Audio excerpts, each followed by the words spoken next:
How's it going, everyone, and welcome to the very first official episode of Unlimited Edition, a podcast for the players. This is a semi-monthly podcast where co-host DM ARMADA, myself, Red Zone Rogue, and sometimes a guest. This is where you edit this part out.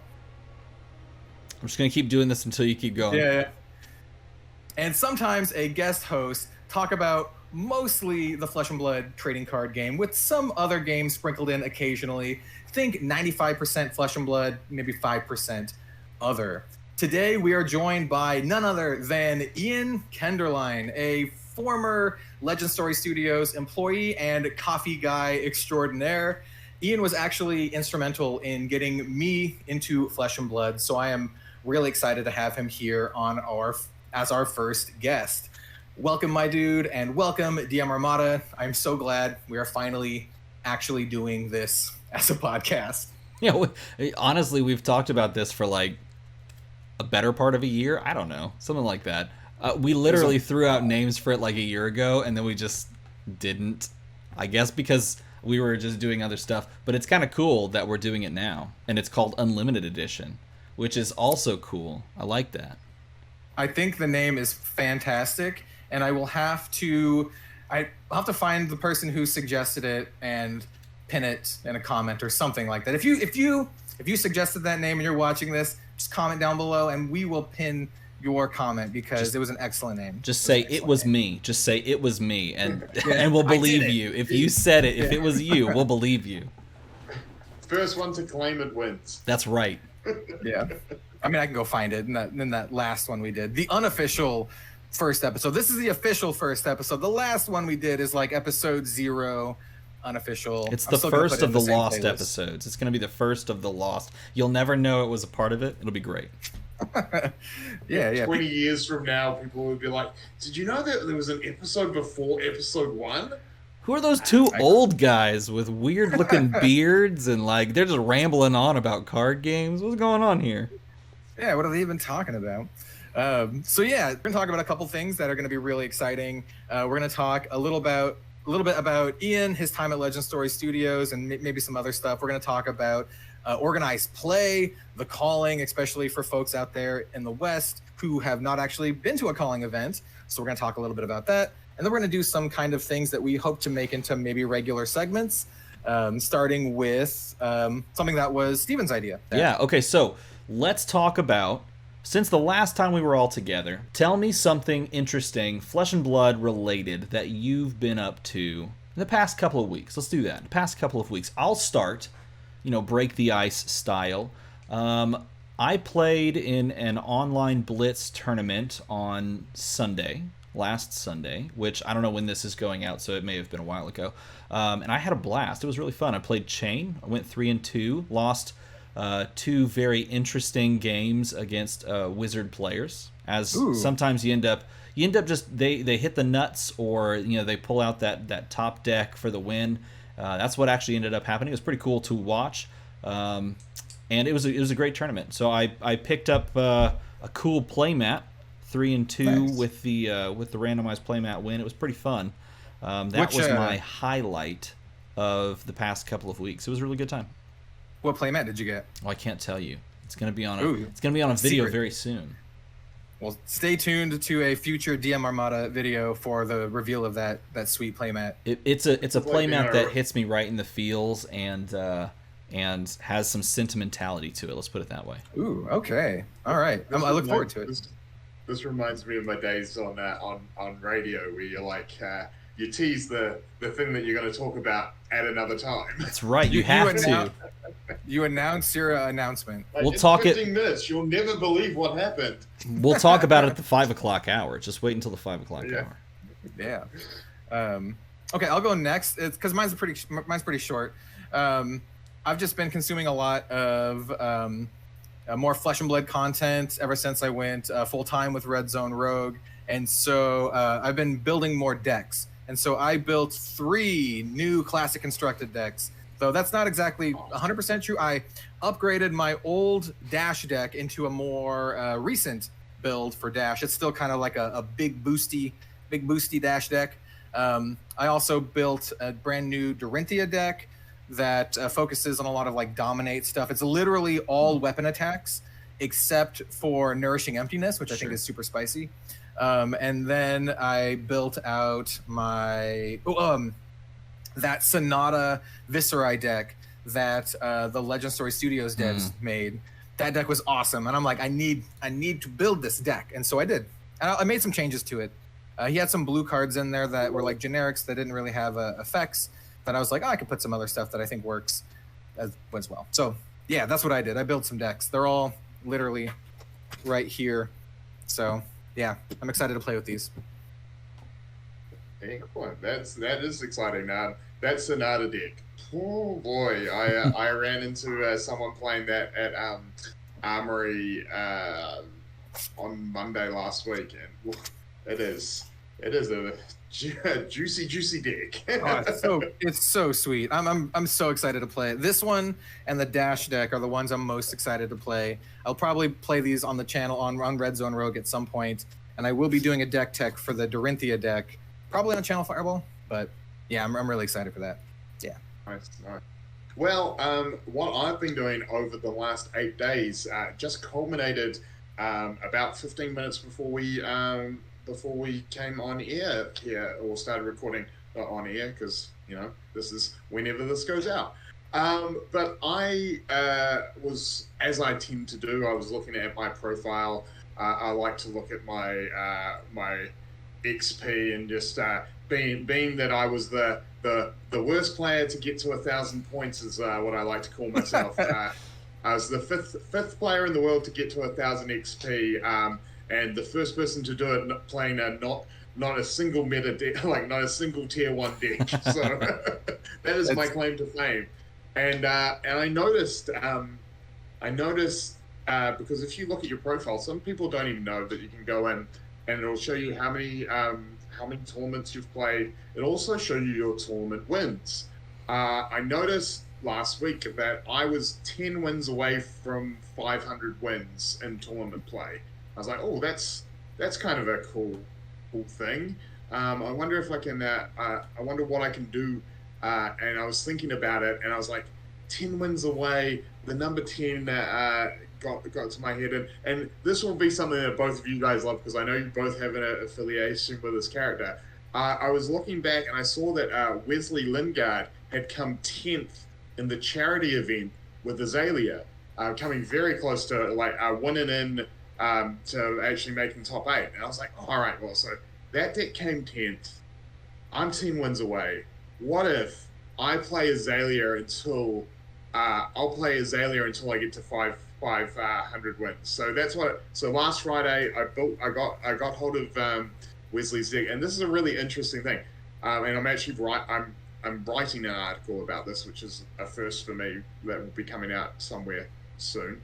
Ooh, it's a teaser. So I got hold of his list, and I played 3 Armory events last weekend, and ended with 7-3 record over 3 events. So I went 2-1, 2-1, 3-1. So great, that's really good with Azalea. Yeah, way more than I expected. And I was like, oh wow, so I'm like 3 wins away from 500 now. This is great. I then didn't do so well in the couple that I played last night, and went 1-2. Went 1-2 last night, and the night before I think I went 1-2 as well. So they got me to 9. So I'm 1 off. And then today we actually had. I'm currently still at Dice Goblin Games here in Auckland, and we had another charity event. And I was like, well, you know what? This is a chance. I'm going to play it out.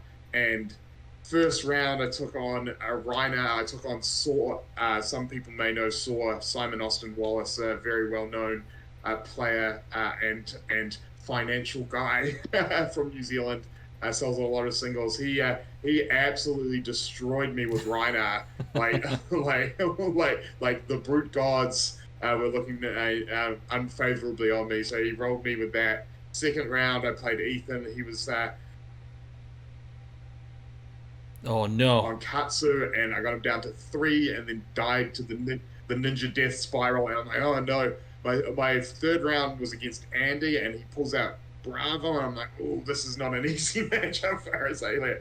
But I managed. I had an amazing turn because this is a go wide deck.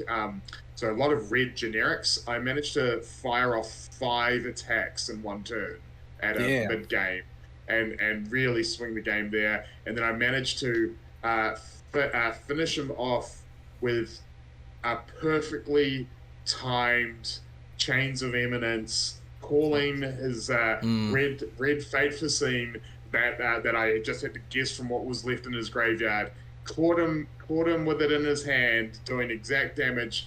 Got my 500th win, and yeah, I'm feeling mighty satisfied by that. And I believe that ends me with I need to go back and check, but I believe that ends me with a 10-10 record. So 500, batting 500 with Azalea.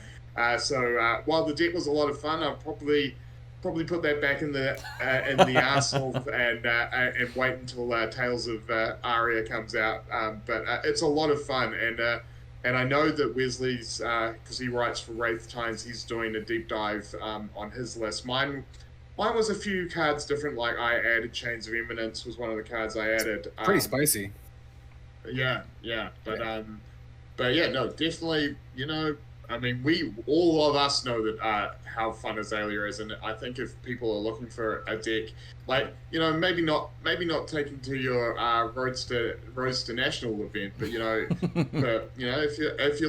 if you're looking at Armory events and you're like, oh, I don't know what I want to play, definitely run it out. It's so much fun firing arrows at people. So much fun. I think congratulations, man. That's awesome. Doing it with Azalea is awesome. So much respect, man. Yeah.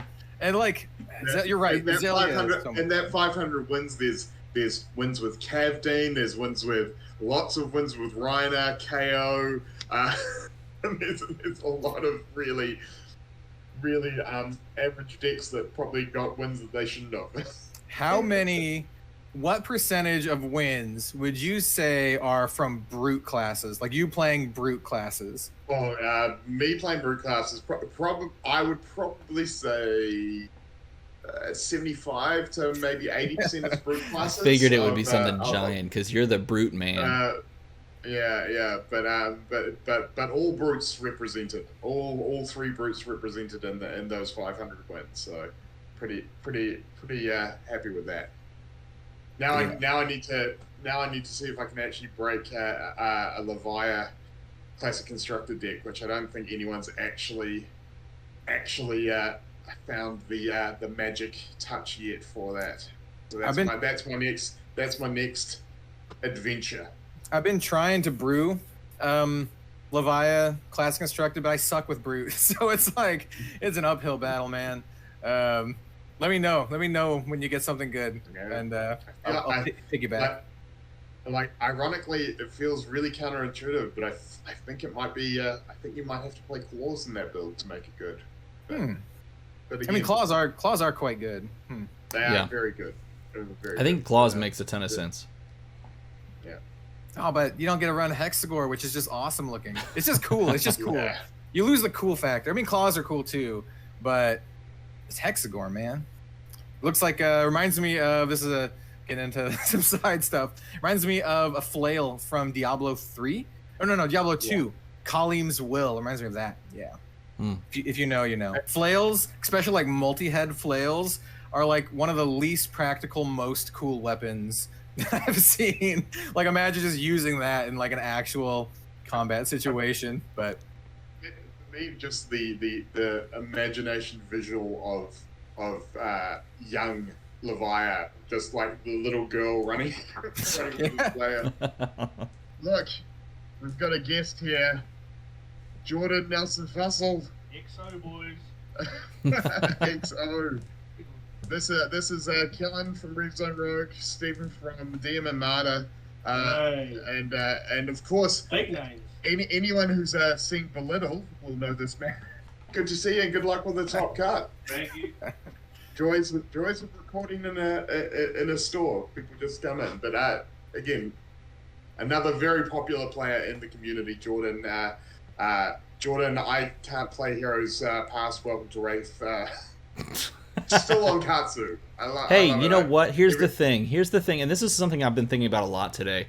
I think there's a really cool aspect to latching on and picking your class or your hero to the game. I think we see that a lot we've seen that a lot in some other very beloved card games, some that are still alive and some that are no longer with us.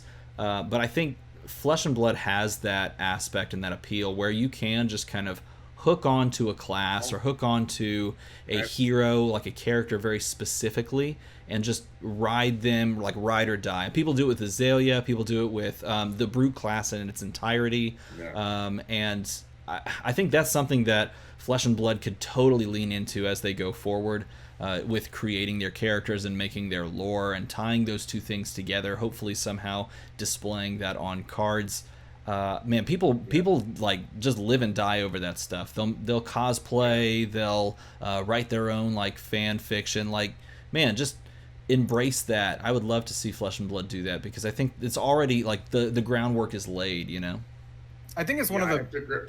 I have to agree. Sorry to cut you off, but L5R did it best with clan loyalty, and we are starting to see that with Fab, where people are loyal to their classes, and I'm all for it because it does add an extra bit of I know when I sit down opposite Cal McCreath that I'm gonna have to take on Bravo.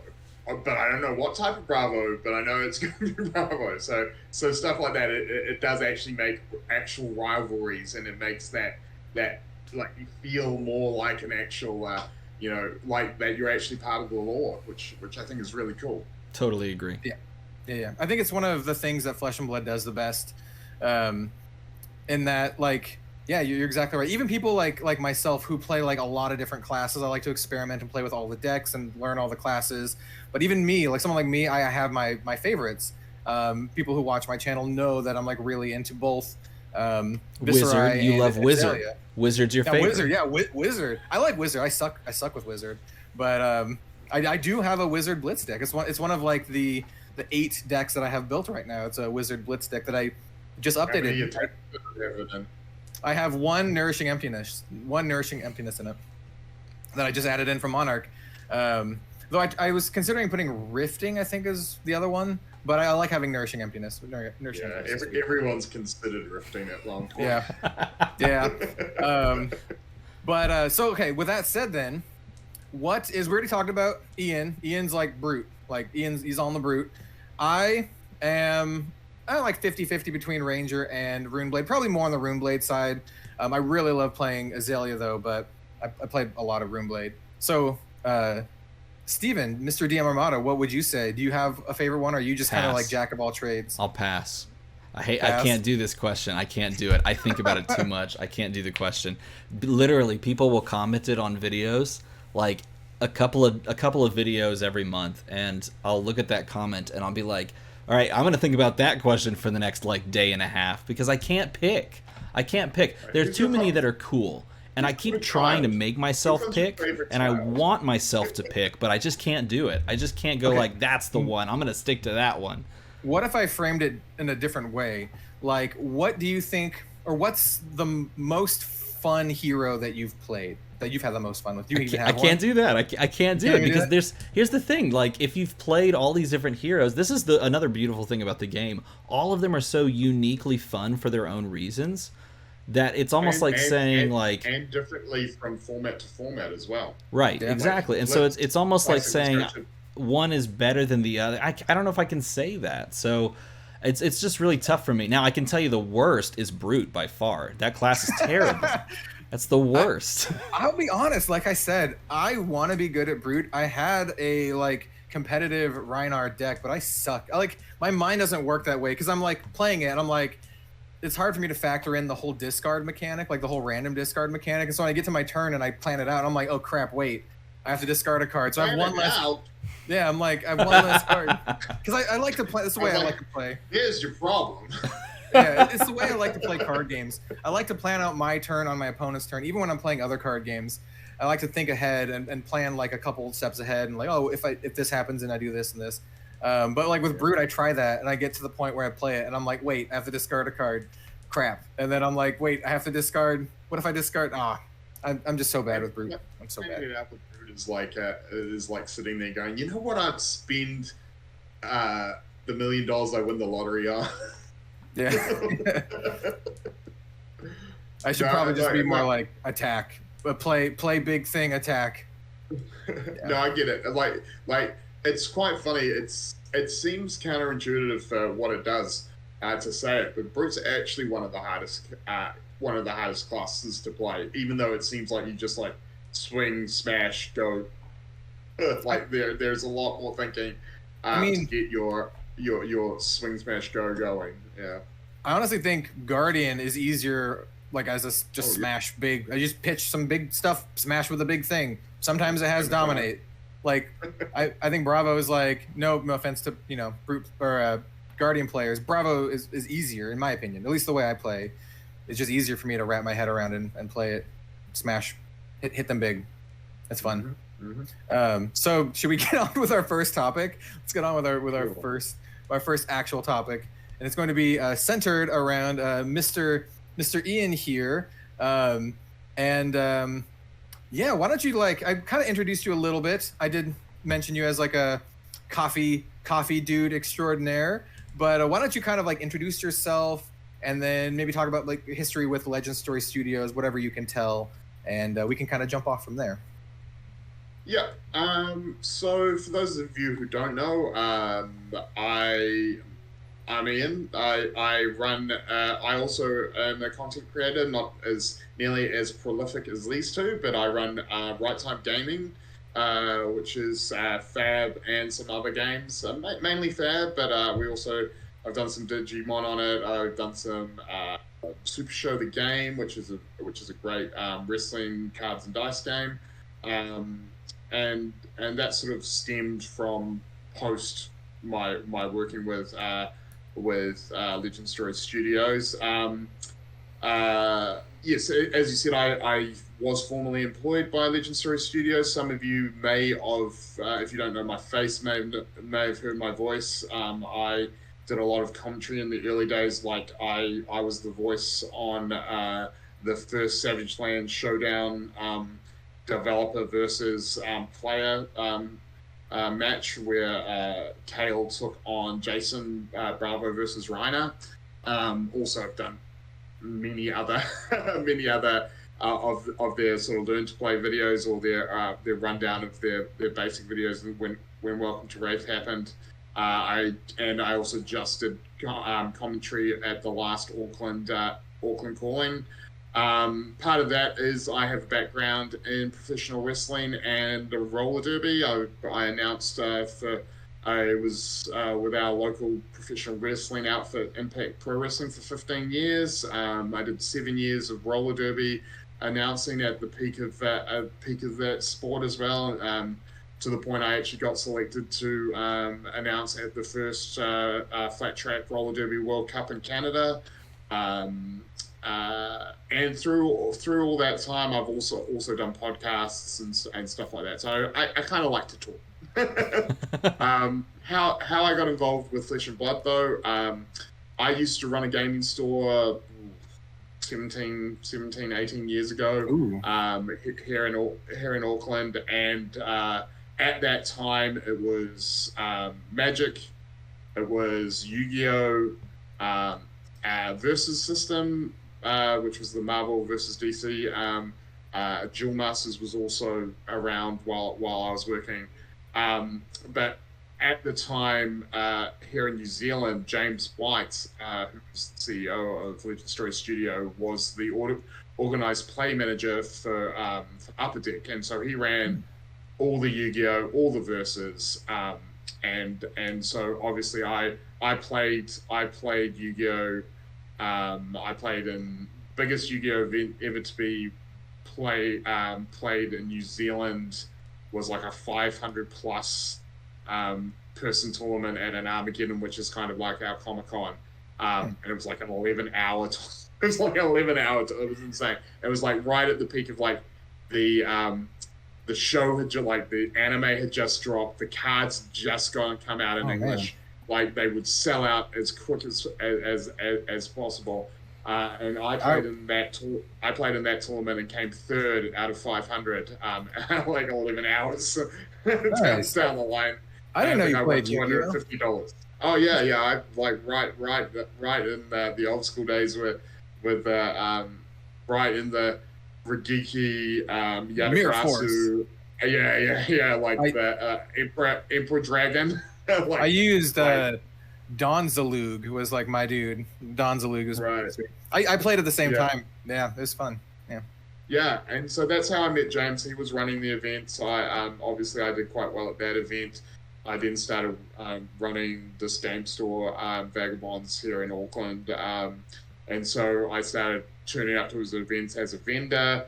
And then I was a big advocate for Versus System, Marvel DC. That's my jam. I'm huge comic book fan. I used to live above a comic book store. And so that's how I met James. And he was the TO here, but he was also a player. And one of the fun facts that I like to bring up about James, for anyone who played the Versus System game is that James was directly responsible for 60% of the cards that got banned in that game. Really? Yeah. You know what? If you think Fab is a well put together game, it's because James thinks about card games nonstop, and he looks at it differently from other people. And we were lucky enough here in New Zealand that the head of judging for Upper Deck at the time was actually an Aussie guy, Paul Ross, I believe his name was, and so we knew him, and like James would be like before a 10K or before a pro circuit, he'd like go, okay, this is the deck that I've developed, but he'd send it to Paul, and we're like, can I play this at the event? And then 2 or 3 times they're like, these cards have been banned. Because James had come up with these busted combos. So that's a fun fact about James that people may not know. Good information. I may be talking with James at some point later this year, and I'm going to ask him. About that actually. Ask him about kiwi fruit. Kiwi fruit. Yeah. So there was a deck that got played in Versus System, the Dr. Light deck, and it was an infinite counter deck, and they knew it was bad, and they were like, it's going to get banned after this 10K, and I think, or after this 10K season, and it was so dominant. It was like just all the top tables, and we Sydney in Australia had a 10K, and myself, James, Sean Haywood, we went over to this event, and Sean and James brewed up this Green Lantern deck, and so hence it was a Green Lantern deck. We called it Kiwi Fruit because we were the Kiwis, and we went between us. We went, I think we went 11-0 against this absolutely dominant, meta-defining deck, and nice. Both James and Sean made top 8, and I unfortunately ran into 2 or 3 of the players that were just playing the random Sentinels deck, and I was like, you're supposed to be playing the best deck. This deck that's 3 months old was not what we picked against. So, but yeah, no, it's a lot of fun. And so that's how I've met James, and I've had a good working relationship with James, and have been good friends with James for over 15 years. So basically in 2019, after the game launched, I was working at a cafe at the time, and sort of James came in, and I think it was literally, I think a couple of months after Welcome to Wraith had hit the streets, and he basically he came in and he headhunted me. He's like, offered me a job. He's like, he's putting together a team of people that he's worked with in the industry, and basically he asked me to come on board because one of the things that I was known for here was being a champion of lesser games. Like I ran Vagabonds I never played Magic because Magic looks after itself. And so when I was running Vagabonds was the place that if you played UFS, if you played Versus, if you played Raw Deal, if you played any of the other games, I was the one who was like, well, here are the other people. I always have a deck, like all those games, I would always have a deck under the counter. So if someone came in and was like, oh, I want to try out UFS. So I was like, well, I've got a deck here. I can give you a game right now. And so that's where James saw me, was like, and that's what I came on for with the company as initially, as my title was community manager. And that's where I came across both of you. My role sort of evolved from community manager, and sort of the circumference also brought in content creators. And so in those early days, trying to find people that were making content, or even just content creators for other games, where like my job was like reaching out to and going, hey, Team Covenant, let me send you a box of alpha, which they cracked on. Yourself, Kellen. Actually, did I send you, Steve? I think I sent you a box of first. So I've sent you a lot of money, guys. Well, and I remember Kellen cracked E-Strike in his. So I can't remember what you. Foil E-Strike, yeah. Why didn't you send me that box, Ian? I didn't get a cold foil in the box you sent me. I got a foil E-Strike, and then like I was so into the game that I was like, I don't care, I'm just gonna buy whatever I can. And so I ended up buying some loose booster boxes off of eBay. This is way before the game exploded. For like, I bought the booster boxes for like $70 or $80, and I opened up my second box, a cold foil tunic. And I remember you and Alan commenting that my luck is insane because I got a E-Strike and then a tunic. Yeah. I was like, just open all your boxes on stream from now. Yeah. Oh man, I regret not opening them, but yeah. Yeah. But yeah, so that was my job, and then 2020 happened, and unfortunately, my job was 95% reliant on people being able to or people coming together in person to play the game. And of course, no one knew what was going to happen. Pandemic hit, I think Arcane Rising hit, literally, I remember being at the pre-release event for Arcane Rising on the Saturday, being told on the news, we're going into lockdown as of midnight tonight. So, the Sunday pre-releases didn't happen. Yeah, I remember working from home for the first couple of weeks, and there was there's not a lot I can do. I was answering Facebook questions and stuff like that, and so when I think it was about 3 or 4 weeks into our first lockdown here, James was like, unfortunately, we're going to have to let you go. A couple of people in the company got made redundant because, it's amazing to believe where we are now with LSS, but there was a stage there that they weren't sure they were going to get to the end of 2020. It was the great unknown. I absolutely knew the writing was on the wall. I was the last person hired. My job was 100% reliant on something that wasn't happening in the world, and still really isn't 100% back to happening. So no ill will, no I did anything wrong or anything. It was just a happenstance for what's happening in the world. But obviously, I'm still very good friends with James. I'm still very good friends with Alan. While I was at LSS, Alan and myself started the Radio Reflex channel, which was the first podcast. And the reason we started Radio Reflex, and what I'm actually super proud about is no one was doing a podcast back then. No one I think Sasha had done 3 episodes very sporadically, 6 weeks apart. And with no conscious effort of going any further, but and so I at the time I was, again, as I said, the content manager as well, and I was like, well, what we need to do, Alan, is if we start a podcast and people start seeing podcasts and people start seeing that people listen to podcasts, and then other people will do it, and then people that are far more in tune with like making good decks and making good decisions, and anyone who's watched Radio Reflex, we're very, very much about it, like, this is what's happening, this is what we like to do, and then we talk about wrestling for 20 to 30 minutes. Yeah.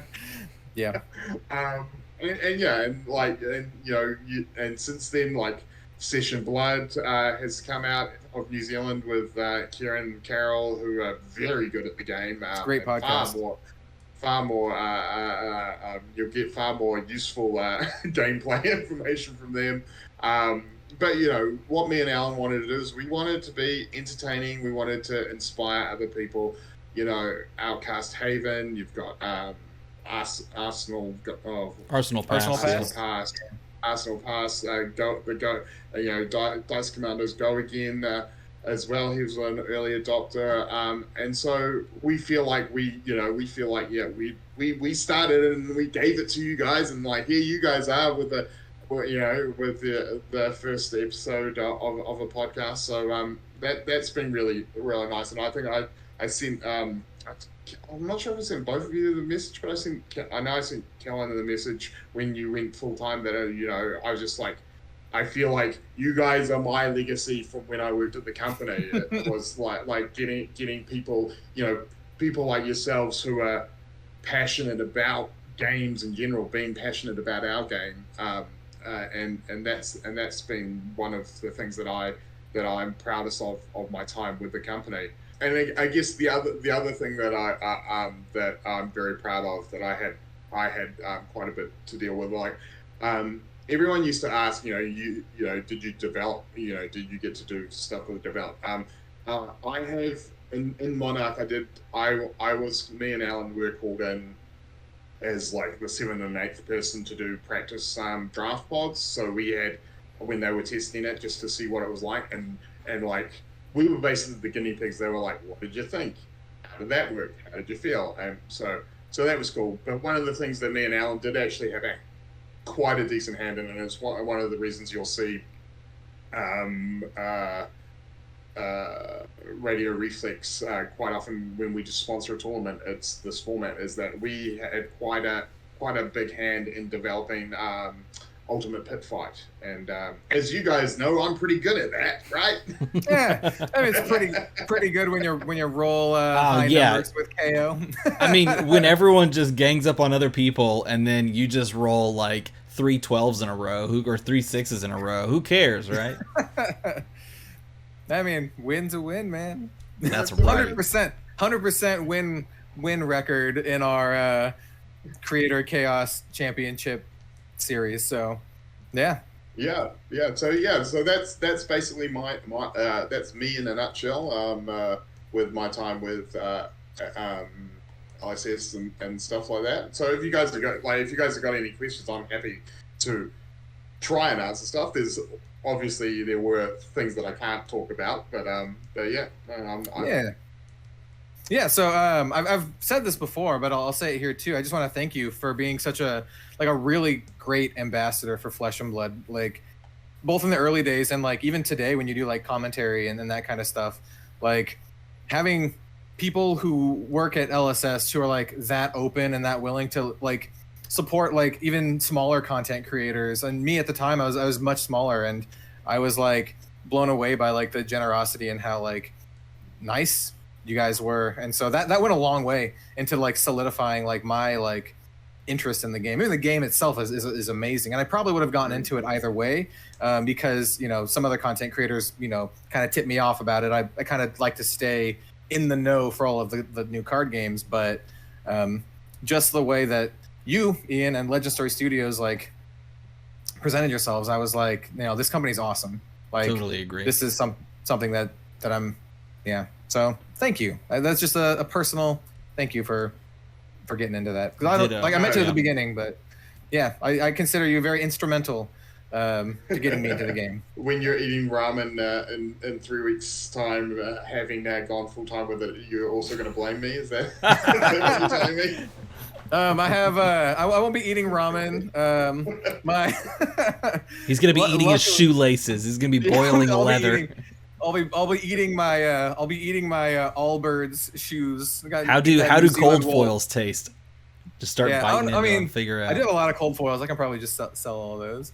No, I have Channel Fireball to thank for helping with a good chunk of that. So, but anyway, whenever I do end up eating top ramen now, I'm just gonna be like, oh, Ian, this is you, man. This is you.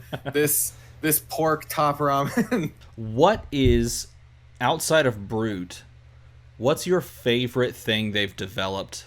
I guess outside of Brute and outside of UPF, because you said you had a huge hand. What's your favorite thing that they've developed for the game thus far? Could be a class, could be a format, could be a card. I don't know. Could be anything. What's your favorite thing thus far about Flesh and Blood? I mean, this I mean, it's weird because this sounds like it almost sounds like a cop-out answer, but I'm super proud of how well this game plays in different formats. Like, I think the fact that Blitz and Classic Constructed are the same game, but they're totally not the same game at the same time.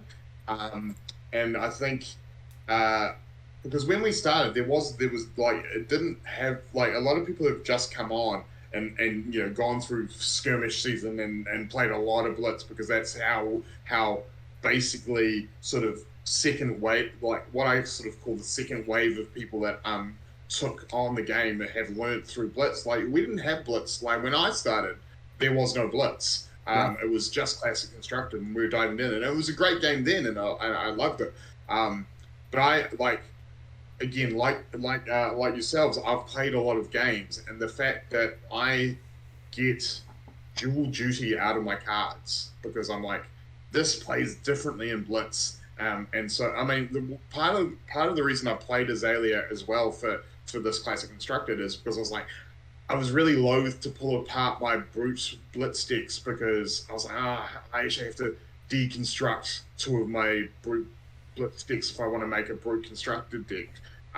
So the game itself lent itself to be like, you know what, I can leave these as these is my Blitz format, this is my Classic Constructed format, and I think that's a really good thing, and I think it shows a longevity for a game. Yeah. Like, because you think about Magic took, you know, years and years of it was just the same. It was just the same before other formats came in, and like part of their formats were changed because of rotation. It was just called Type 1 and Type 2. It was literally called Type 1 and Type 2 for a very long time. Yeah. And pretty much it was the same game, just you can't use these cards. Yep, exactly. In this one, like that. Whereas I think what they've done with Blitz and Classic Constructed, because they are two very different games, and I think it's very interesting as players from other games come in and how they are introduced to the game, is that there's already, you're sort of getting a feeling from the community. There are the, oh yeah, I don't like Blitz, I only play Classic Constructed, or I only play Blitz, Classic Constructed's too long and boring. But I think there's something for everyone that enjoys card games. I think, like, if you're not playing both, you definitely will like one or the other, and I think that has been one of the real strengths and one of the key points of getting the game the foothold it has in the industry. Because while cold foils are cool, and first edition to the moon, right? Like, it's all great. Like, if this game sucked, none of that would have happened. That's like, right. No one's buying cold foil. No one's buying cold foils for a game that sucks. I love that Blitz has like different heroes too than Classic Constructed. So it's not just like tiny heroes. There's like different heroes. So it makes it like a legitimately different format, which is super, super cool. How many at any given time, how many Flesh and Blood decks do you think you have like built and like ready to go? Always at least 2, if not 3 Blitz Brute decks for Rhino, KO, and Levia. I have done so many different things with KO. He going back trying to crack him, keep going, and some days are good, some days are bad. Like there was a time where he ran Talishar.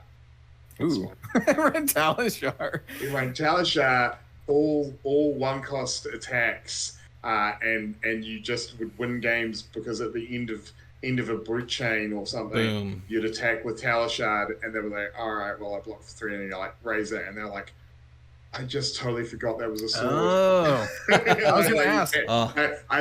I love catching people out there like, I didn't even think about it.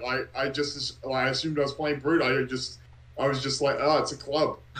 That's a big brain move because I was like, while you said Talishar, I was like, why Talishar and not Romping Club? It's just like Romping Club is strictly better, but it's not when you have Razor Reflex. I didn't even think about that. Yeah, and like especially if they've done a whole bunch of stuff to block an attack that's been 12 turned to a 12, and then they think of like, oh, I'll just take the 4 from Talishard, that's fine. And you're like, oh, that's actually 7 now. They're like, oh. Nice. And also Reckless Swing, like how like I love Reckless Swing. We had our Savage Lands event down at Sushi Night, and which was a great event. It was like all brute. Everyone played brute, and they had a special play mat for it. It was great. Oh. But you sent me one. I have one over here. Yeah, that's cool. But one of the cool things about it is like there was actually a Reckless Swing kill counter that it was like ring the bell. It's not another death by Reckless Swing. It was great. That's the best card in Brute right there. I'm not gonna lie, it's the best card in Brute. Oh, absolutely. Well, it's like one of my favorite warrior cards. Reaction.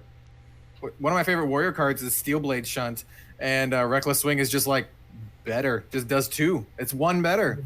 So yeah. So the second topic is just going to be talking about like organized play and the calling. And I know Ian's going to talk a lot about this too because, well, we haven't had a lot of organized play here in the U.S. because of COVID and lockdown and all that kind of stuff. In fact, the first ones are coming up in September of 2021, I believe, with Las Vegas. So we have not even been to a calling yet here in the United States. Well, there's been 2. There have been 2 callings already in the United States. There was the New Jersey calling and the Austin calling, and that happened like right after the game released. So that's true. I stand corrected. I think it was like the first 6 weeks of release. That's right. Yeah, I think they were pretty small events, kind of like they were. I constantly like reminding Sasha Markovich that I have won Armory events bigger than the calling events that he won. And then he points out that he made a lot more money. And I was like, I mean, yeah, you did. This is true. Yeah. I guess that's true. I don't really think of them as calling events because they were so small and they're not indicative of what the calling is like these days. Because the calling now is like a big event. It's like an event that's like to rival the Magic Fest events, if folks out there know what Magic Fests are, where it's like a celebration of the game. There's like lots of different events going on. Possibly some people from the industry, I know me and some other content creators are going to be there. Yeah, like this guy, or at least I'm not sure which way this is pointing, but I'm pointing this way. So I'm sure that'll work out. Yeah, but like this Vegas calling event is going to be like, I think it's going to be massive. I think it's going to be really, massive. Really exciting. And we're going to have like, it's not just playing like in tournaments and stuff. That's what a lot of it is, but it's also going to be the world premiere event for Tales of Aria. And that, man, the second I heard about that and the second I could sign up, I signed up for it immediately because like there's no way I'm not going to be a part of that. Since that's been announced, the extra bit about that too is that's going to be not just the world premiere of Tales of Aria, but it's the world premiere of Tales of Aria as printed in the USA.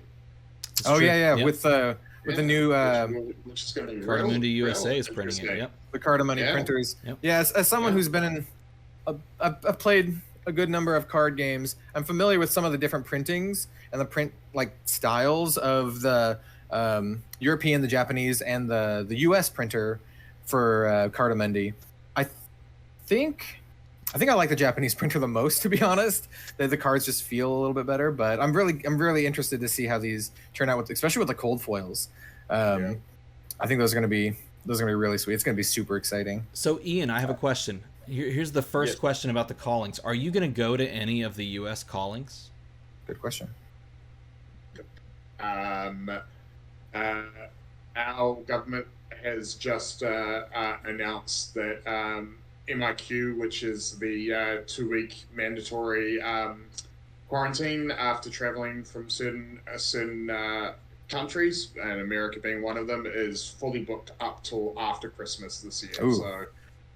So unless you've absolutely got like business, like basically, if you can, you have to have a reason, a suitable reason to travel within that time. And unfortunately, this time round, I just like, unless all of a sudden COVID isn't a thing by September, which Good luck. Yeah. not, but so I would love to, and if the opportunity arose, I definitely would. But being practical, no, I won't be.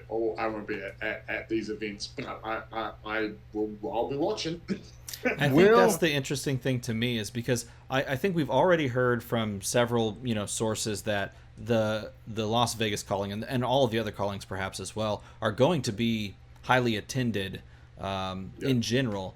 And if they turn out to be highly attended, and we're still in a state of like people from other countries, continents can't exactly move into the area to play the game, how much more highly attended will they be when things are completely open? How much more crazy or exciting is that event going to be when the world is kind of back to being open? That's an exciting thing to me. I'm very curious when the calling does roll around what the attendance just sort of domestically is going to look like, and then how far we can extrapolate that out worldwide when large calling events are happening all over the place.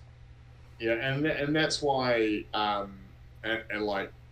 and that's why I don't think you'll see Worlds happen until at least 2022, and probably not at least until halfway through 2022, because when that happens, they want it.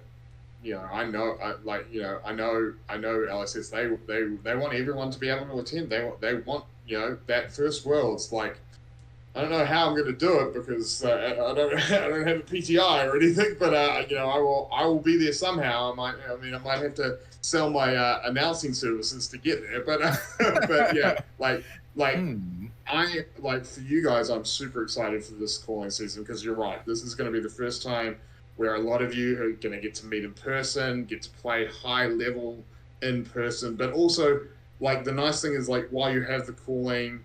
It is a high-level competitive thing. You also have the world premiere, which is sealed, and sealed is always super fun, and it's always the most fun come pre-release season, when you're because, and that's another thing that LSS does a very good job of, that they don't spoil everything. Day one at a pre-release where you're opening your stuff, you're like, what is this card? Well, I've never seen this card, and you're like, you get to work out those combinations and stuff, and so that on top of being in Vegas, being able to hang out for the first time with people that, because this is the one thing that I'm also super proud of with our community, is that in general most of our community has been pretty good. They're pretty open. They're pretty.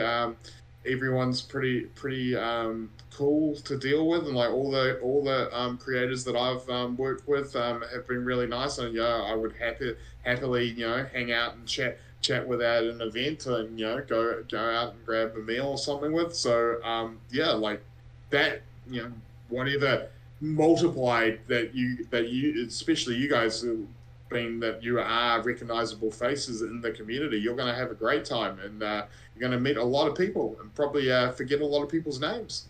I'm really bad with names. It's going to be a good time. Just letting people know ahead of time. I'm really bad. So if someone comes up and says hi to me or whatever, awesome. I encourage that, but I'm probably going to forget your name. I'm so bad with names.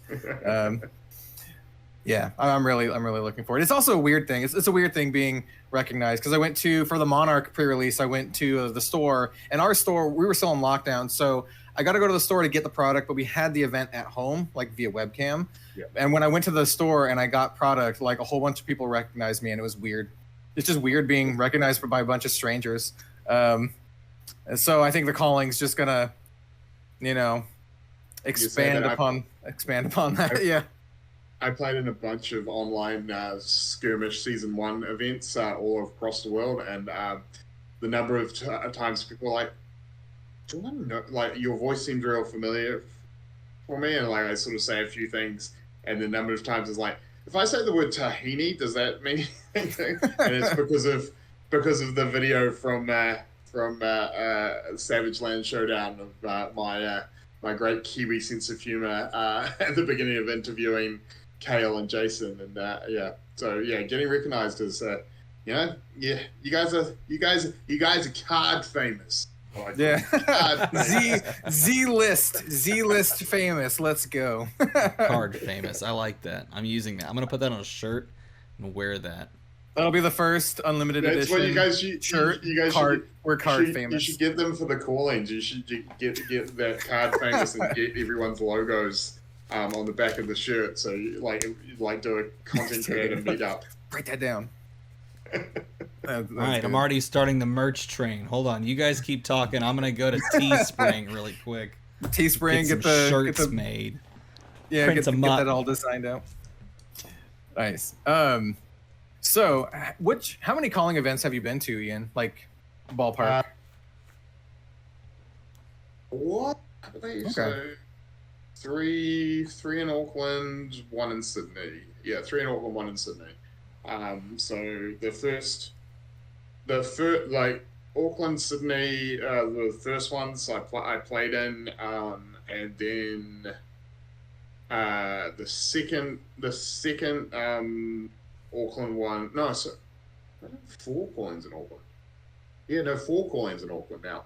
So the second coin, I was working for the company, and I went 33-3 with the beat up the car challenge. The single player which thing. Was a very cool sort of thing that we put together.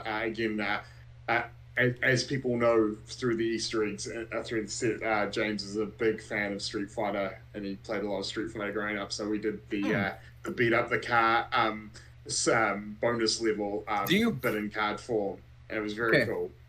Unrelated question, but still related to beat the car. For the Flesh and Blood beat the car, do you have to jump on the other side of the car and beat up that side too?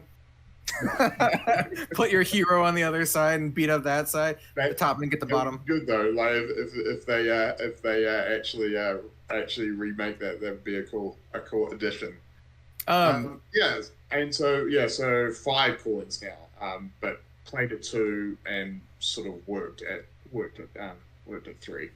For a quick aside, for those who don't know, if you're listening to this and you don't know like some deep Flesh and Blood lore, if you don't know what the beat up the car event was, correct me if I'm wrong, Ian. It was kind of like a single player solo kind of thing where you basically just tried to do as much damage as you possibly could to like just a big punching bag type thing, right? Yeah, it didn't like fight you back. It was exactly like the Street Fighter level. We had a card printed that had that the creative team drew up this car. It had, I know initially it had 100 life, but I think we changed it to 50 life for the day because 100 life was actually too hard. And there was a deck of cards for the card, but the card didn't play anything. But every time you attack the card, the deck would flip over a card. Oh. And some was like steel beam, no damage dealt, or reduced to damage and stuff like that. So it had defense then. Oh, I didn't know that. Yeah. Semi defense. Like so there's a lot of just just smash. So it's better than Azalea, is what you're saying. It's like the car was better at defending than Azalea. Any defense is better than Azalea. But yeah, so the player had 3 turns to do 50 damage, and only 3 people did it, and all 3 of them were ninjas, and all 3 of them were from Wellington, which is the capital city of New Zealand. So there's a little bit of there's a little bit of bragging rights in that. Be afraid of the ninjas from Wellington. They can pump out the damage. Yeah, it's pretty cool. I hope we see that in the future. Maybe not in that form. Maybe in that form. Maybe something else. I don't know. I think it'd be cool. I'd be down. Yeah, that'd be fun to put at the calling. And it's the sort of thing like sort of side events because so we did that. We also an interesting story. We also ran our first side events of UPF side events at the Calling Auckland. The first time that it was run with young heroes, and what no one knew, and it didn't come to pass because no one did it. So we ran them, and the winner of each pod got the cold foil hero, the young cold foil hero that they were playing. Whoa! And so, of course, Welcome to Wraith was the only set out. But as people know who've played Ultimate Pit Fight, you can play any cards that have been printed. So Ira was legal, and there, unbeknownst to everyone there was a cold foil Ira up for grabs, and no one got it. And so it wasn't until I don't know, about 6 to 8 months later that the cold foil Iras, I think it was the first skirmish season or something that they finally came out. But yeah, no. So we did for Beat the Card. There was 3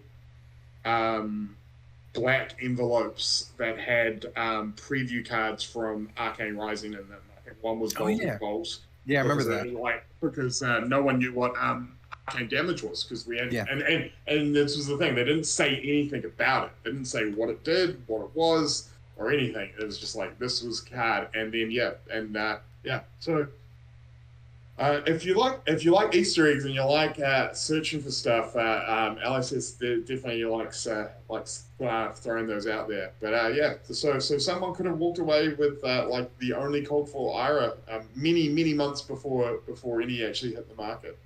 So you'll be happy to know that Channel Fireball announced that there will be Ultimate Pit Fight events and the Vegas Calling. Oh, and I know, awesome. I know, I personally. Say that again. You cut out a little bit. Quick tip: play KO and play Tear Limb from Limb, and you'll have a great. KO and Tear Limb from Limb. So that means, so for the Calling in Vegas. Damage. Yeah, the Calling in Vegas. I gotta prep ahead of time. So I gotta make my Ultimate Pit Fight deck, right?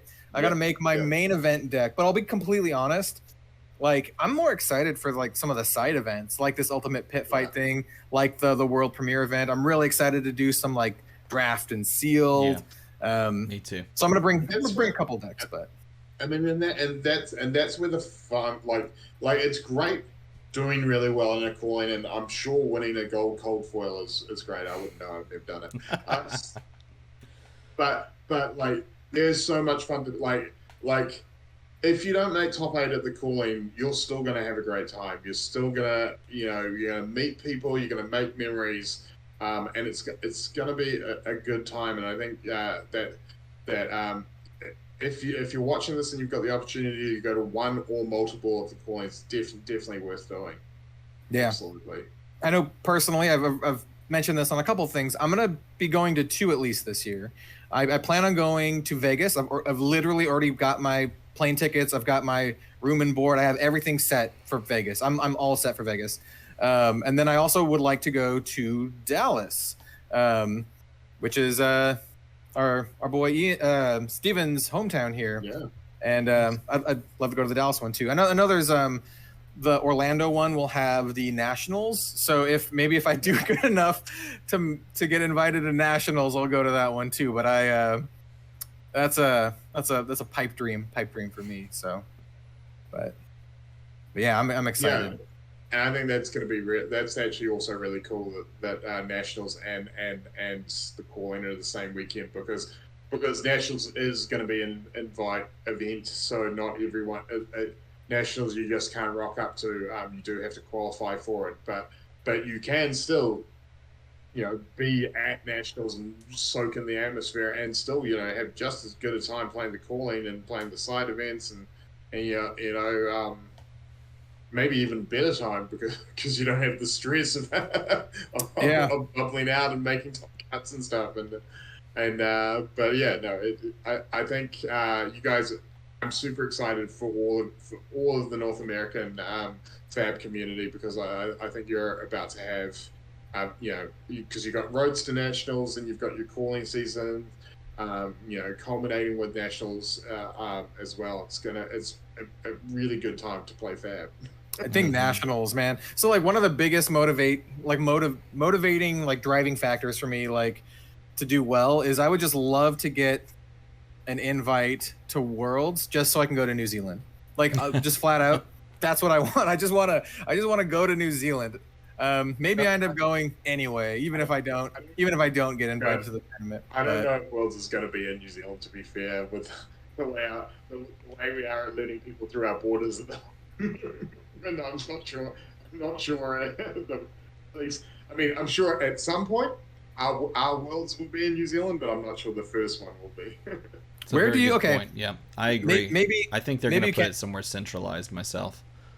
Maybe you can't talk about this then, if you have any insider information. But where do you think? I can tell you right now, I have no insight. Okay, where do you think then?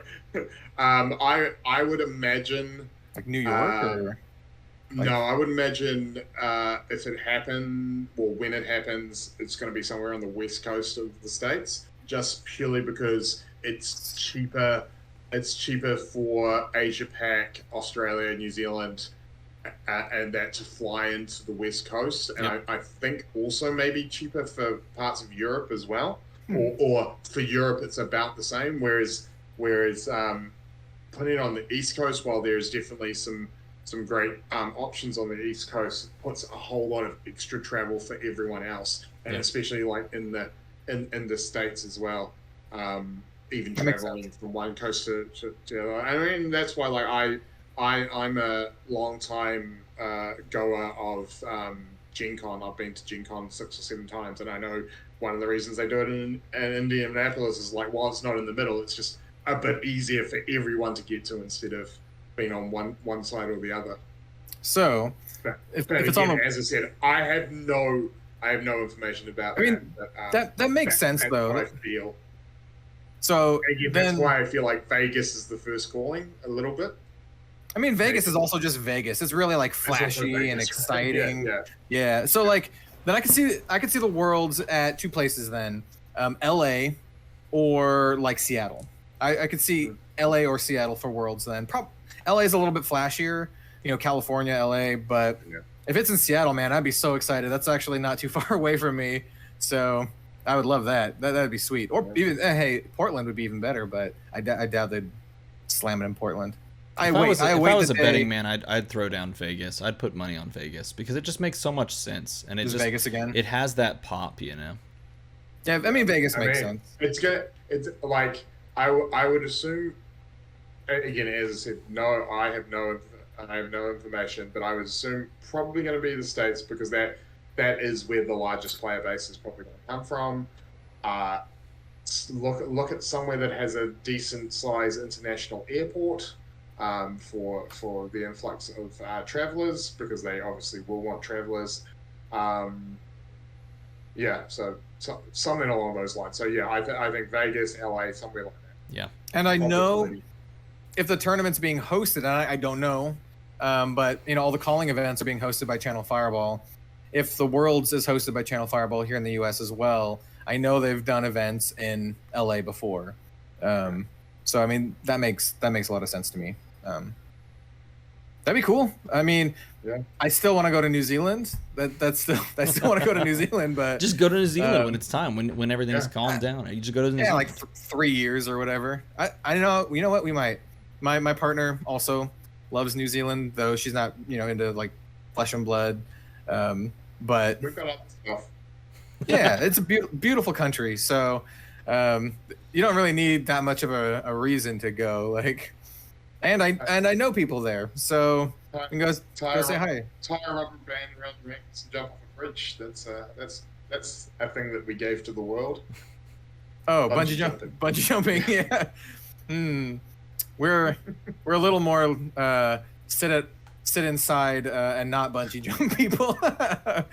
Honestly, I'm a big dude, so bungee jumping scares me, man. Like I see it, I'm like, I'm a big guy. I know how much I weigh, and I know the cords are strong, but there's always that fear that's like, nah, dude, I'm just gonna snap it. I'm gonna make a mess. I'm gonna make a big old mess on the ground. There's always water underneath. I am not a big guy, and I am still terrified of bungee jumping. You don't have to be big to be terrified of falling to your death. I think that's just a general rule of thumb. You can be any size. I'm not really afraid of heights, but actively falling, you know, a little. Yeah. Yeah. So, what would you say? I do know that LSS would love to share New Zealand with the world as well, whether it be a Worlds or an Invitational, or, you know, just back when callings can be a thing where people can travel. You know, it's definitely, and that is one of the things that I loved most when I played Versus, because Versus allowed me to travel to the States for the first time. I played in the very first pro circuit for Versus, and that was the very first time I went to Gen Con back in 2000. I want to say like 2004. That was. Oh, wow. And I've been numerous times since. I've also, you know, we used to travel to 10Ks to Australia all the time, and a lot of my friends that are now playing Flesh and Blood, and the people that James met, you know, we met through these, you know, these international travels and hanging out, and you know, trying to explain the slang between countries and stuff like that, and you know, just having a good time. There's even different slang in different parts of, like, for the United States, for example. There's different slang in like different parts of the U.S. too, because I've said things that, like, there's even different slang between the Pacific Northwest, right? So I live in Oregon. There's different slang in Oregon and then California. Like, California has its like own thing, and my partner's from California, and I say something and she's like, "What's that?" And then I have to explain what it is. I'm like, "Oh, we call it something else." You're like, so one of the easy ones is like soda. So some people call soda. So here we call it pop. Like, do you want a pop? Yeah, but she's like, no, we don't call it. It's called a soda. And the other one is like, and also, so like, because I have a connection with a lot of people from Kentucky. One of the groups that I'm in with Super Show the game is they're all based in Kentucky, and down south, like some places down south, they just call everything Coke, right?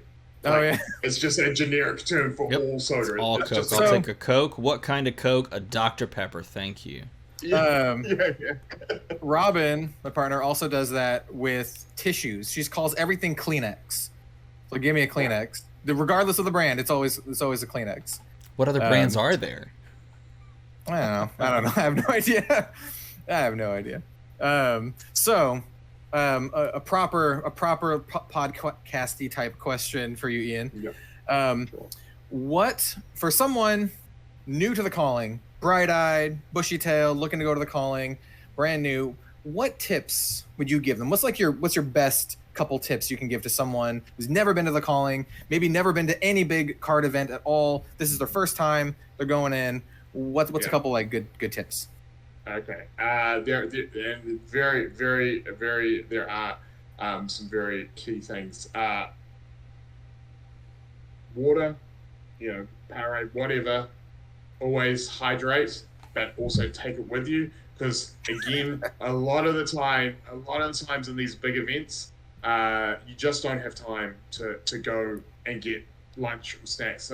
So water, granola bars, trail mix, whatever your sort of snack food of preference is, come prepared thinking that you may not get a lunch break, because quite often, even if you have like time, you'll be like, oh, let's just run that game back, and you'll be like, there's like 20 minutes left in the round, but you play another game, and then all of a sudden, all right, next round's paired, and then it was 9 a.m. and now it's like 3:30 in the afternoon. You've eaten nothing, you've drank nothing.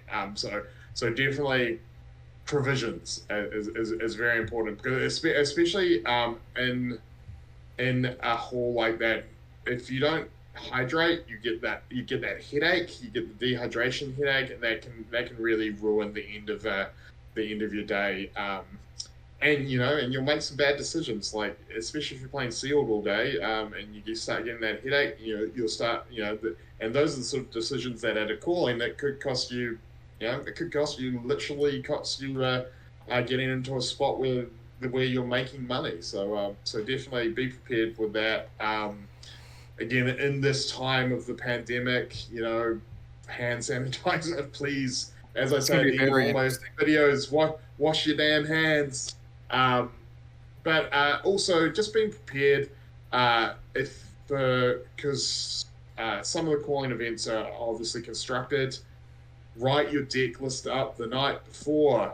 It's a good one. When you do it, take the cards out of your deck box and write it down and look and then put it back. Don't go, what we've had to do. Like, I mean, I've judged at events and stuff like that, and the number of times people have got IP penalties because they're like, oh, I forgot to write Skull Rat because I was waiting to borrow it off my friend and I didn't write it down until I got it. But then you've handed in your thing and you haven't written down, and now you've got a 5-turn 1 card minus hand for the tournament because you forgot. Check, be prepared. Do it the night before. Don't leave it till the last minute. Bring a pen and paper with you. Oh my God, bring a pen and paper with you to take your life down. Don't assume that they're going to have pens at the venue. I mean, Vegas, you're probably staying in a hotel. Every hotel room has a notepad and pen. Just grab it on your way out the door. Because there's nothing more frustrating than like at the end of a round, especially if you're the last people to play, and the judge comes and is like, "Have you signed your results?" And oh, I have a pen. And like I was doing my life with my phone and stuff like that. To jump up from that, quick organized play question: are you allowed to use digital life trackers, or do you have to use pen and paper? I would assume pen and paper, but I was just curious for the viewers out there. I believe you do. Like, calling level, I think you do have to use pen and paper. You can't use dice. I know that because the problem with dice is someone bumps the table or someone tracks down, and then you get into the he said she said of what the life points were. The reason that you use pen and paper, especially at a calling and higher level, is so if there is and also on this note, don't just track your own life. Track your life and your opponent's life. So if there is ever a discrepancy and a judge is called over, the judge can look and go, right, your pad says that 3 life was lost here, but your pad doesn't, and then you can rewind and you go, oh yeah, that's right, you raised a reflex. I just forgot to take that extra 3 because you pummeled and I was deciding what card to discard and I forgot to write it down. And so that will stop you from getting penalties because it's an easy track. And so the more prepared you are and the more showing of your work, the less likely you're going to run into the negative player experience of getting hit with a penalty because you haven't tracked your life or the game state is like the judge can't make a conscious decision because the game state is not 100%. So yeah, just simple stuff like that. It sounds so simple, and it is common sense, and it is simple, but yeah, like people forget, and people forget, like they'll show up 5 minutes before a tournament and forget that they had to write a deck list. That should never be a case. You should always have your deck list written down. As a player myself, I mean, I'm not the top player in the world, so, I don't know if Matt Rogers changes cards on the morning, but generally I like to, don't change your deck 5 minutes before a tournament starts. Don't go, oh yeah, maybe I'll change Secret here. Like, if you've put the time and work and effort into your deck and you've tested with it, trust yourself. Because the number of times I've seen people go, oh yeah, like all of a sudden have this epiphany of like, oh, I've got this great metagame call that I'm going to put a card in that I've never tested, like as they're handing in the deck list, and you go back to them at the end of the day, you're like, oh, how did that work out? It's like, oh yeah, the card didn't do what I thought it did. Like back alley break Unless line that only card works you if it want goes to off the add top of the is deck. Chains of Imminence. If that card's Chains of Imminence, you should always add that at the end. You should add that 5 minutes before every deck. Chains is sweet. I think you should add that way earlier. Always. Yeah. Well, for all those people that aren't prepared yet for the calling, step 1, Chains of Imminence. Pick your hero. Very good. There you go. Yeah. Chains of Eminence is like a level up card. It's like a card when you're a new Flesh and Blood player, you're like, whatever. It's just a whatever. It doesn't do much. Yeah. But when you realize just how good it is, I think that's a really good like level up moment for just being a Flesh and Blood player. When you realize like just how good it is, and not just kind of like cold calling or trying to get the soul read on your opponent. Like you can call like equipment. So like if they have like their Mask of Momentum out there, you can be like, can't block with your mask. Yeah. It's so good. Yeah, it's really good. Also, other thing is like just general preparedness. Like, know that like if you're in a city that you don't live in, you like know where the venue is, know where the like have you know like I tend to like to get to in the day before, and I always go and check out where the venue is the night before, just so I know this is how long it takes to get from my hotel. This is where the closest food is. This is where the closest convenience store is. Just so you know that you're like, oh, I've got 15 minutes. I can get to Burger King, or I can get to the 7-Eleven and get back in time. Whereas, like, there's nothing worse than you're like, oh, I've got 20 minutes. I'm sure there must be something around, and you leave, and then you come back and you're late for the next round, and you get a penalty for being late for the next round, and that feels super bad, especially if you've gone to just get a Coke and a Snickers, and then you come back and you've lost the round because you were five minutes late getting back. Yeah. But which Coke? That's the question. Which Coke? Which Coke? Pepsi. Well, I mean that's why you were late, right? Because you spent 25 minutes Gotta trying figure to it out. Yeah. Those are all good. I think those are all good tips. Those are all really solid. I think they're all practical and just about universal, you know. Yeah, I agree. Yeah. Also,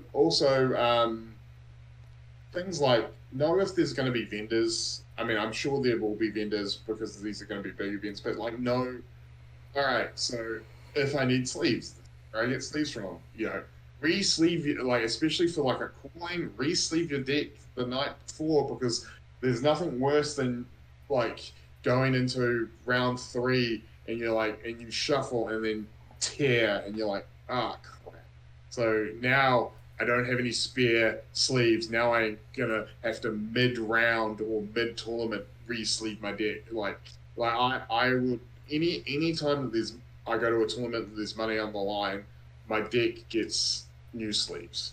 Like, I think that's for armories and stuff. I will sit there and that'll be fine. But like even today at the charity event, like last night at Armory, I was like, oh, I'm gonna re-sleeve my deck, and I got these really cool Loki. Those are pretty cool. Sleeves. So and stuff like that a lot of people don't think about. Or take sleeve, like have sleeves for when you play sealed at the world premiere, because if you pull a sweet cold foil that's good enough to play, you better believe you want to be sleeving in.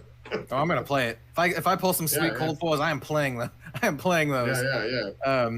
I think sleeving your deck is just a really good suggestion for tournaments in general, because you might be using old. Oh, go ahead. Yeah, do it when you're writing your deck list. Yeah, that's a really good tip of because that you get the count of the cards, you make sure you write everything down, you get the new sleeves.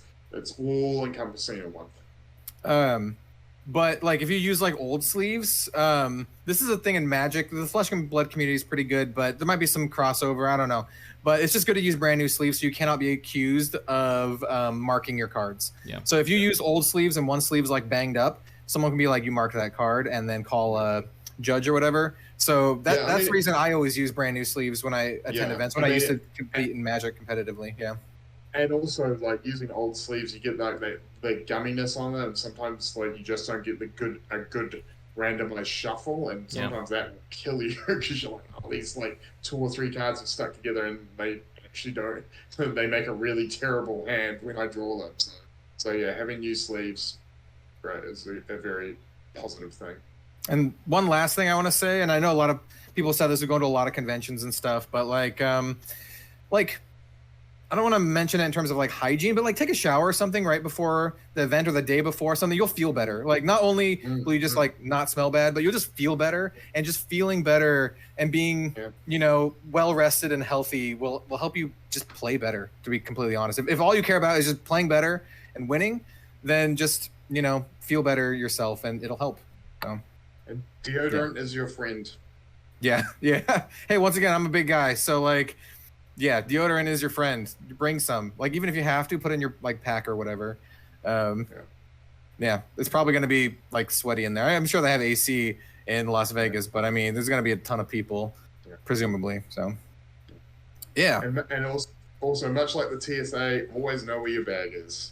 Yeah. Okay. So this is one of my tips. I carry around decks that are very valuable, both Flesh and Blood, and this is something I used to do for Magic events too. Where I would put my bag. So I have my bag. I try to travel a little bit light. I don't want to carry too much stuff. I know this time I'm going to be carrying my camera because I'm going to be recording some stuff, not gameplay, but just kind of like vlogging. I put my bag literally between my legs when I play matches, because I don't want someone walking up and then snatching my bag from the side or something. I've had friends that had their bags stolen and lost like thousands of dollars worth of cards. So I just put it like right between my legs. Sadly, I've seen it happen at Gen Con. Like, you know. Yeah. Or worse, people are like mid-trade and they leave a folder on a table. And, don't do that. And that whole folder goes. Like, I would suggest if you, like, this is the other thing that I do with all my folders. I have a vivid or a texture or whatever you call them, but a permanent marker, and I write my name on all my folders, so no one can even go, oh, I thought it was my one. Like there is no, it's the same color as my binder, or at least they use that excuse when they get caught. And you're like, well, you know, mark your territory. That's just some good like generic like tournament advice. Anytime you're out, even at the LGS tournament, that kind of stuff. I'm always like, I've had friends get their stuff stolen, so I'm paranoid that someone's gonna jack my stuff. So that I literally keep it real close. With the prices of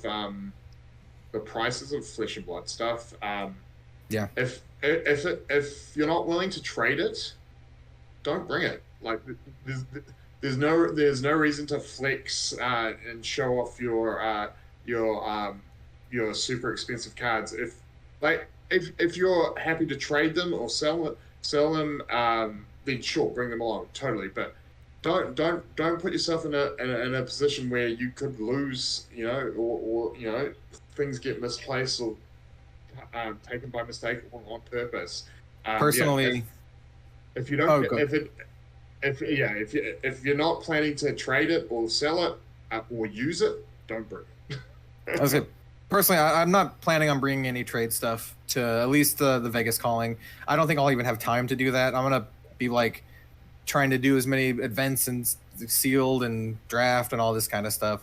And I mean, maybe people will be trading with the new Aria cards. I mean, that's something, but I mean that'd be really exciting. That leads into my next point of being prepared. The little 400 count cardboard boxes that hold like 400. Take one of those. Or BCW. Winning packs. You're playing sealed. There's nothing worse than like at the end of the day you're like, oh, I got a bunch of cards and like, do I just throw them into my bag loose? You should. Should actually like plan on that and have like space in your like luggage for that kind of stuff, because you don't want to end up with like a bunch of cards and just cramming it all in. Or just donate. Like I was like, because they're like $1 or like $2, like one of those folding cardboard boxes that holds 400 unsleeved cards is an absolute game changer.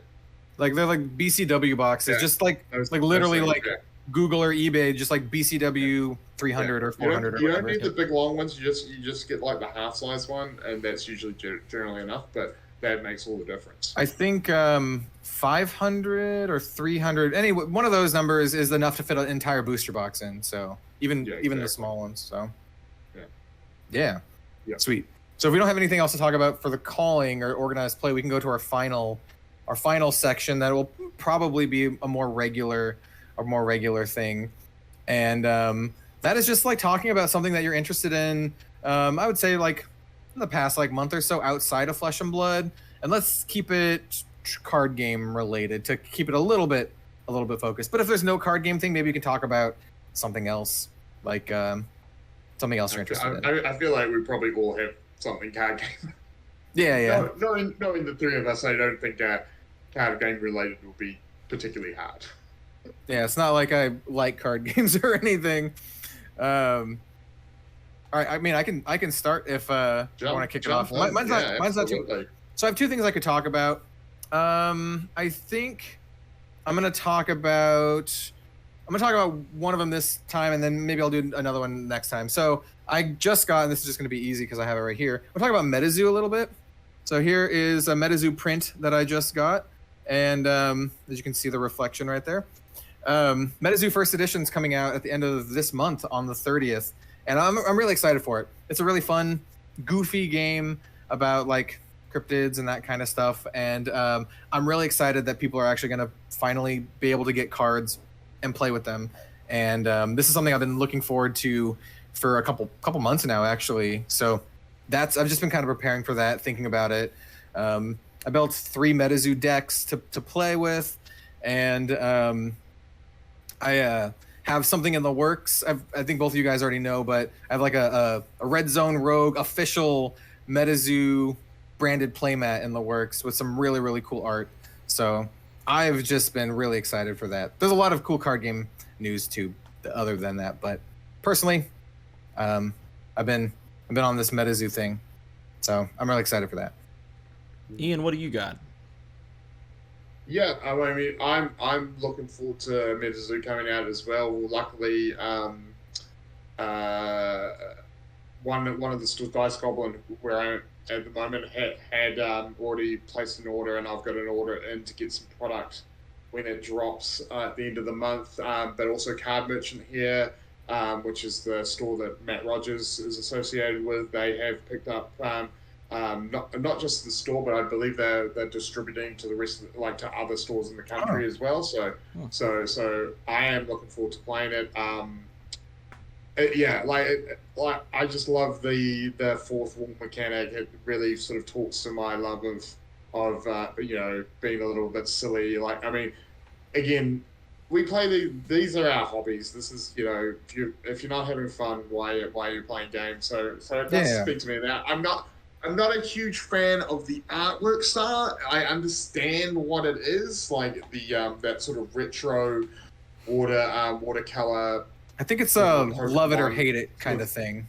Yeah. But I mean, I must admit, the more that I've been looking into MetaZoo, the more the artwork isn't as big a stumbling block as I initially thought it might be.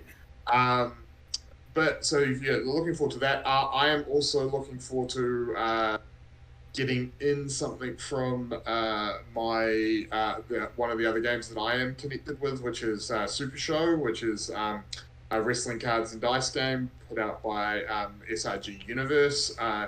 They have just recently released, in conjunction with New Japan Pro Wrestling, which is the biggest pro wrestling company in Japan. Is where the likes of the Young Bucks and Kenny Omega, if you know anything about wrestling, that's where they sort of came from. AJ Styles as well was a big star over there, and so that and also the card connection to this is that the owner of New Japan Wrestling is also I'm not sure if he's the owner or one of the key directors of Bushi Road.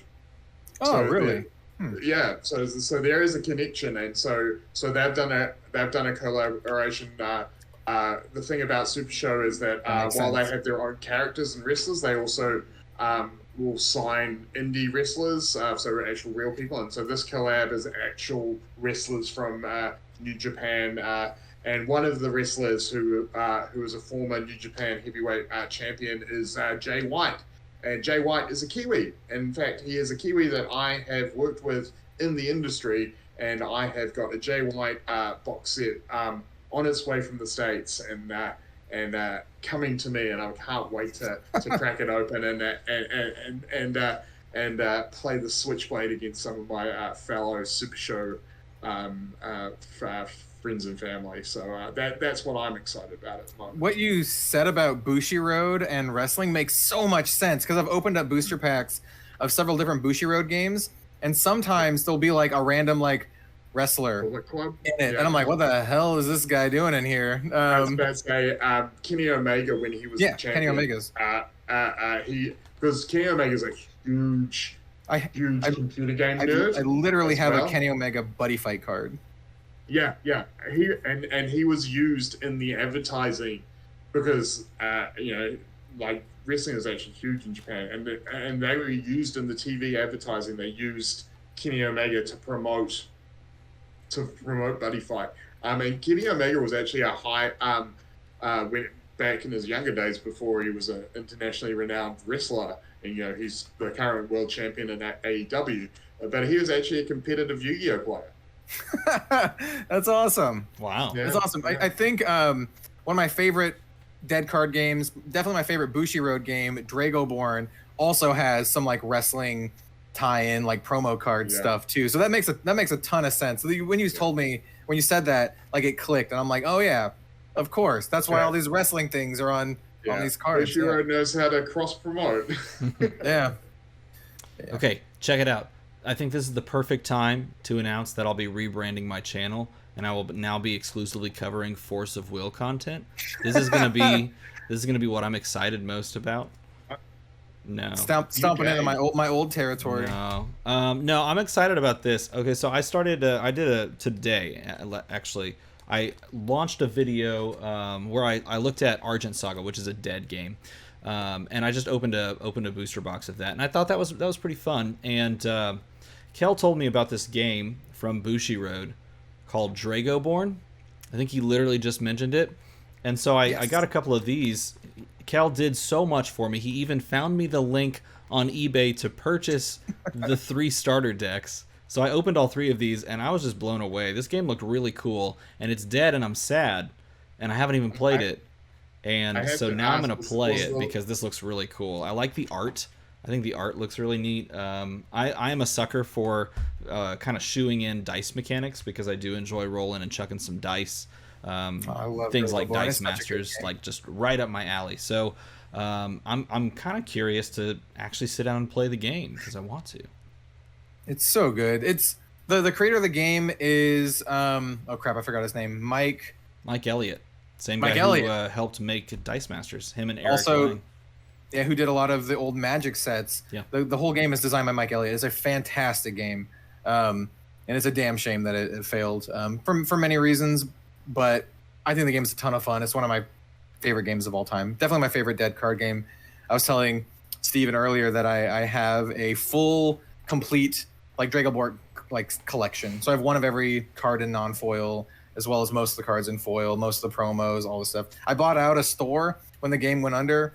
There was a store that was like, we're going to sell all of our stuff for like really cheap for like $200, and I literally bought them out. So I have a ton of Dragoborn stuff. I love the game. It's great. That's how my initial HeroClix collection started, was when it fell over the first time many moons ago. I bought out King of Cards here in Auckland. I bought out there like for $80, and it like 150 odd HeroClix, including like the super rare Thanos from Infinity Gauntlet, which was really cool. But nice. Yeah, no, I'm a big fan of dead card games as well. We don't get as much here, obviously, because a lot of the time they just never even make it as far as New Zealand because of just shipping and stuff like that. But that was one of the things I always loved going through the dealers halls in Gen Con, was like you go to those certain like card house and stuff like that. They just like had like 3 trestle tables of just dead card games and booster boxes and the random packs and stuff like that. It was always so much fun to look through, and I was like, I didn't even know this was one of the ones that ironically never really took off here, even though both shows were filmed here, was in the 90s. There was a Xena and Hercules Oh, card game based yeah. off the TV series. Yeah, Yeah, I yeah, remember which is those. which is so strange because it was all filmed here, and well, I mean, Xena herself is actually a Kiwi, Lucy Lawless, but like Yeah. pretty much everyone else. So pretty much everyone who was on the artwork for the cards is just like local. I have been in an episode of Hercules. Like it was the Lord of the Rings before the Lord of the Rings. Like, I was gonna if you ask. had any sort of acting experience at some point, you were on one of if not both of those shows. Did you ever get this is I guess a New Zealand question. Were you ever able to be in one of the Lord of the Rings movies or Hobbit movies as an extra or whatever? This is gonna blow your mind. I've never even seen the movie. Really? Oh man. Have you Okay. read the books? Have you read the books? No. Like so my connection to Lord of the Rings and why I've never read the books and why not the reason I didn't see the Peter Jackson movies. The reason I didn't see them is that I was working in hospitality at the time, and the idea of spending 3 hours of my very small free time to watch a movie was that I then had to watch another 2-3 hour movies to Yeah, that's finish. fair. I just kept putting it off, and just never really got around to it. It's like those people who are like, you meet them as like, I've never had a Big Mac, and you're like, because you didn't want one. It's like, well, no, it started with like, I just never had one, and now it's a thing that I just like, I don't do because it's my thing. But no, my connection to the Lord of the Rings was when I was in primary school. So I guess I was about 12. At the end of term, at winter term, I don't know if this happens in the States, but I'm sure it probably does. But in like, what we used to do is the teachers used to, the last week of school, they were like pretty much given up. And so the last couple of days, you just, especially if it was rainy, yeah, that's why I'm asking. We don't do that at all. If it was rainy, you roll in the TV with the video that is like the TV and video is one thing. It's not even a separate thing. I know where you're going Put on with a this. movie. I know where you're going with this. And they put on the animated Lord of the Rings movie cartoon. that was made in So the 70s. Rankin Bass, the old Rankin Bass movies, man. So Classic. boring. It was so like, I mean, I'm sure it's just because I at the age 12, like when we got told A, we're going to get to see a movie, B, it was going to be animated, and then they put that in front of you, and you're like, Yeah, it was not. It was not good. It was not good. Not so SpongeBob. Yeah, and so hence that sort of like, I left a very foul taste in my mouth, and I think I just held a grudge ever since I was 12. They're much better than the old Rankin Bass movies. The novels as well, though. I'd recommend not starting with like the Silmarillion or anything like that, because you'll probably also think that's incredibly boring because it's literally just like a history book. But the other ones are great. Yeah. I mean, I don't need to say that everyone knows. Yeah. Yeah, I mean, the irony is that like I now play a fantasy game, and also in like later on in my teen and early 20 years, I was a Shakespearean actor. I used to read. Nice. I've read nearly every Shakespearean play. Yet I haven't actually sat down and So read any Tolkien. So this is not something that a lot of folks know about me, but I actually took drama and theater both in high school and college, and I studied specifically Shakespeare. Like I took just a class on Shakespeare. Yeah, Shakespeare's got some like dark, brutal stuff, man. Like, absolutely. Oedipus. Yeah, there's some gnarly stuff. Something else that not a lot of people know about you, Kel, too, is that you are a very accomplished ballroom dancer as well. No. In addition to all of those other, you also took ballroom dancing classes. That is one thing I don't know how to dance like at all. So that's another thing. I don't know how to dance. Steven, are you a great? Wait. You're okay. Knowing where you live, do you like square dance? Does New Zealand even know what like square dancing is? Knowing where I live, do I square dance? Yeah, everyone in Texas square dances, right? Hold on, let me go get to my horse real quick. I'll pull out my little notepad that I use to keep my life totals on, and I'll check to see if I've square danced in the past 24 hours. We keep a log. So there's a similar joke that we when I lived in California, where like everyone would surfboard to work. Like where everyone surfs in California. No one surfs. Like very small amount of people. I only square dance if I remembered to get my 10-gallon hat dry cleaned that week. I gotta know. Do you even own like a cowboy hat at all? Like even at all? No, I doubt. Like no. What? Because like I grew up in Wyoming, and even in Wyoming, which is literally called like the cowboy state, almost no one even had them there too. Just tell them at the airport for the tourists as they leave. No, I don't own a cowboy hat. I don't square dance. I don't know anybody that. Well, that's not true. I know one person that has square danced. I know one. So that's like osmosis. Through osmosis, I have a connection there. It's like the Kevin Bacon thing where you here's the real 5 kicker. degrees. Here's the real kicker. So I've lived most of my life in Oregon, even though I grew up in Wyoming. We learned how to square dance in freaking Oregon when we were kids. Like it was part of like gym. Like we had to do that. Like weirdly in PE, right? Yeah, it was like a weird thing. So I randomly know how to freaking square. I don't even know if I remember. Do you have a 10-gallon hat? No, I don't. I don't have any hats. I'm the only one in this podcast currently not wearing a hat. I don't. I am the owner of mini hats. Mini hats. Is that like literally and figuratively? More just literally. Okay. Yeah, I don't know if figuratively he was going with that one. I have an actual sombrero from a trip to Mexico. Like, okay. That was a pain to get back. Like, because can't really check it as luggage. Really hard to wear it as carry on. Just wear it. It doesn't fit over there. It's like you have to like wear it on, but not wear it, and then like stick it under the seat. And it was. I can just imagine you sitting on a 12 flight. hours as well. Yeah, sitting on a flight with this massive sombrero with the person next to you, just being like, "Oh, I mean, come on, man." Yeah. Well, yeah, and like when I got it, I was like 10, so I was short as well. So I was right in that annoying height for the two people sitting next to me. I was picturing like adult Iain just sitting on the plane with this massive sombrero. Oh, this is a good time to announce that we are going to be selling hat merch for the podcast. We will be putting unlimited edition podcast for the player hats out right after the shirts. What was that thing we said earlier for the shirts? It was like... Oh, I wrote it down. It's Card Famous. I wrote it down on this receipt Card from Famous. Midtown Merchant for Remembrance and Cranial Crush, which I bought recently. Nice. Just get Remembrance is a good one to get. It's good to have a lot of those. Yeah, just get a hat that just says Card Famous on it. Oh, man. I laugh, but there's a non-zero chance this happens eventually. We'll see. Let us know. Let us know if you're watching this far. If you are watching or listening this far, let us know in the comments if you want a hat or shirt that says Card Famous. Signed by Red Zone Rogue himself, because he hates hats and he's got to sign it and send it to you.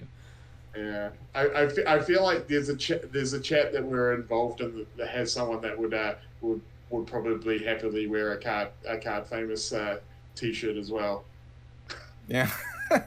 Hey, I have a Radio Reflex t-shirt. I didn't wear it today, but I have that's right. New Ray Thorder, which is again my wrestling connection, and much like the real New World Order, if you buy the t-shirt, you're in the faction.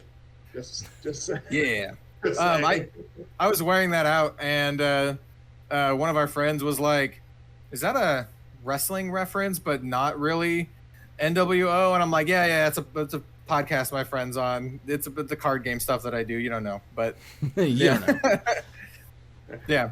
So you thought you had to explain wrestling. Now you have to explain card games referencing wrestling.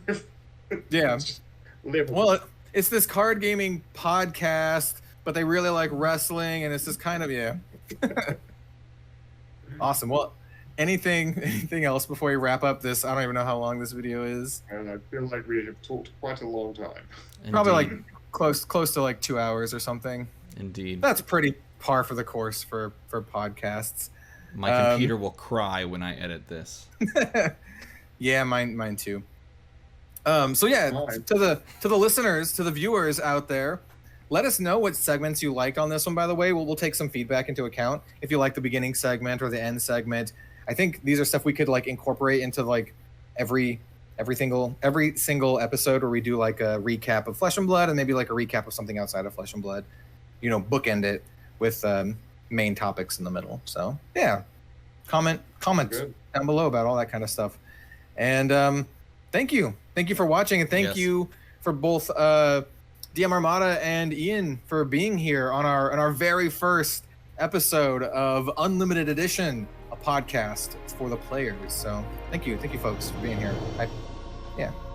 Ian, thank you for coming, man. Thanks for joining us from the site where you hit 500. Yeah, dude. Congratulations. That's so exciting.